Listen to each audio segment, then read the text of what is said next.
Good morning, you are watching Newsi 24/7. Today's headlines are: Austria thanks Pakistan for support in transit of its nationals from Afghanistan. Foreign Minister Shah Mahmoud Qureshi and his Austrian counterpart Alexander Schallenberg on Thursday exchanged views on the latest developments in Afghanistan as well as on bilateral relations. During the telephonic conversation, the Austrian foreign minister thanked Pakistan for its support in facilitating transit of Austrian nationals and others from Afghanistan. Sharing Pakistan's perspective, the foreign minister, who received the call, stressed the importance of peaceful and stable Afghanistan, and highlighted the salience of safety and security of Afghans as well as an inclusive political settlement. He stressed that there was a historic opportunity for ending 40 years of conflict in Afghanistan. Engagement of the international community with positive messaging and constructive actions was much needed, he added. The foreign minister called for concerted efforts to stabilize the security situation, preserve the peace, and preclude any exodus of Afghans as refugees, a press release issued here by the Ministry of Foreign Affairs said. He underlined the need for international community to show solidarity with the Afghan people to address the humanitarian needs and support economic stability. The two foreign ministers expressed satisfaction over the current level of bilateral engagement, and pledged to further establish linkages and deepen cooperation between the two countries, in all spheres of mutual interest including trade, economy, higher education, tourism and culture. Foreign Minister Qureshi invited his Austrian counterpart to visit Pakistan on mutually agreed dates. Foreign Minister Schallenberg accepted the invitation and said that he looked forward to welcoming Foreign Minister Qureshi to Vienna for a bilateral visit. Filling of Tabala Dam good omen for agriculture, middle generation. PM Prime Minister Imran Khan Thursday said that the filling of Tabala Dam to its maximum level despite unfavorable weather conditions this year was a good omen for agriculture and hydel power generation. Alhamdulillah, Tabala Dam filled to its max level yesterday despite unfavorable weather conditions this year. This is a good omen for agriculture and hydel generation, the Prime Minister said on Twitter. He also appreciated the teams at Water and Power Development Authority, WAPDA, and Indus River System Authority, URSA, for improved water regulation. PM for timely launch of one-window portal to facilitate investors. Prime Minister Imran Khan Thursday, while reiterating his government's commitment to facilitate the investors, directed the authorities concerned for launch of one-window portal for local and foreign investors. Chairing a meeting to discuss enhancement of investment in special economic zones, the Prime Minister also called for consultation and coordination among all stakeholders regarding the portal. He said the government was actively working to remove all impediments faced by the local and foreign investors in order to achieve industrial growth. The meeting was told that a one-window portal was being developed by the Board of Investment to address the difficulties faced by the investors. The portal would not only assist in obtaining the administrative and legal approvals, but also help in provision of facilities to the industrial sector. It was told that the relevant departments would be added in the portal in 2 phases. Not only the federal, but also the provincial departments would also be included in the portal. It was also told that a comprehensive strategy had also been formulated for establishment of one-window services. The portal would also introduce paperwork as well as digital approvals. Industrialization, tourism promotion vital for wealth creation, debt retirement. PM Prime Minister Imran Khan Thursday said that the industrialization as well as the promotion of tourism were inevitable to repay debts through boosting exports and wealth creation. The Prime Minister, addressing the groundbreaking ceremony of Sambriel-Kharian motorway here, said the motorway would facilitate the industrial triangle of Gujranwala-Wazirabad-Sialkot, which was also a densely population region.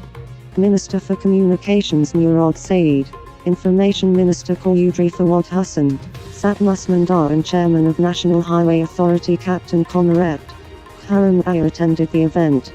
The Prime Minister, who earlier unveiled the plaque to break ground for 69-kilometer motorway, said the area had immense potential for industrialization, so it was equally direly needed to incentivize the industrial sector to bring about a boom in exports and increase revenue.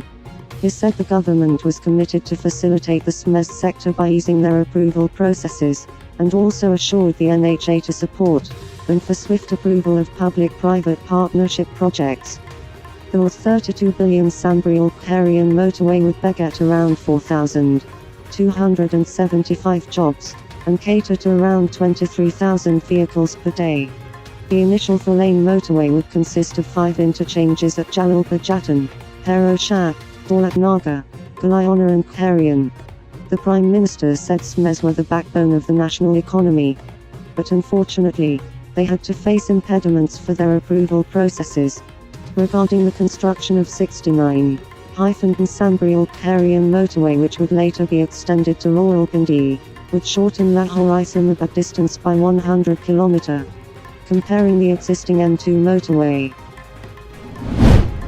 Asad Umar reviews progress of South Balochistan Development Programme. Minister for Planning, Development, and Special Initiatives Asad Umar chaired a progress review meeting on the South Balochistan Development Plan here on Thursday, and expressed satisfaction over the progress of the projects under the plan.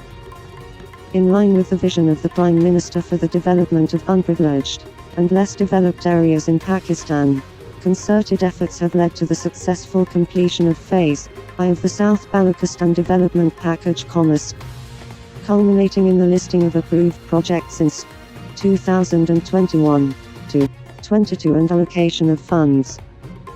In order to ensure implementation of approved projects at an accelerated pace, Planning Minister Asad Umar reviewed the progress on Phase I of the Southern Balochistan Development Plan, and showed satisfaction with the progress on projects. While reviewing the progress of new projects to be funded through Federal Public Sector Development Program, the Planning Minister observed that 90% or $234.315 billion of the projects have been approved and included in Federal's 2021 to 22, out of which $25.721 billion have been allocated in current fiscal year.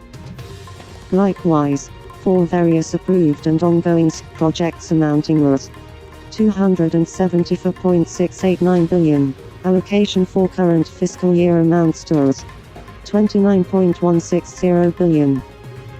While reviewing the status of PC-I/IS and corresponding financials, the Planning Minister observed that the current portfolio of Balochistan in Federals has a thin spreading of funds and desired that a priority list of projects should be prepared so that fast-moving and strategic projects could be adequately funded for timely completion. Razak Daud tested positive for COVID-19. Advisor to Prime Minister on Commerce and Investment have tested positive for COVID-19 and have mild symptoms. I have isolated myself at home and prayers requested from friends, the advisor said on his official Twitter account on Thursday. Punjab Sports Minister visits Punjab's hockey training camp. Punjab Minister for Sports and Youth Affairs, Ray Taimur Khan Bhatti, visited Punjab's training camp, arranged for the preparation of First Chief Minister Punjab 5-A-side National Women Hockey Championship at National Hockey Stadium here on Thursday. Ray Taimur Khan Bhatti visited different parts of National Hockey Stadium to examine all the arrangements. He issued necessary directions to concerned officials for the smooth holding of the event. Director Sports Hafiz Bhatti, Deputy Director Chand Paveen and other officials were also present on the occasion. Punjab Minister for Sports witnessed the practice and physical workout of Punjab camp probables. He also inquired the camp probables about their training and facilities being provided to them for the preparation of hockey championship. He urged the Punjab players to put in extraordinary hard work to win the coveted hockey title. Learned a lot from Babar, Fawad Alam. Pakistani Test cricketer Fawad Alam believed skipper Babar Azam was world No. 1 batsman, saying he has learned a lot from him.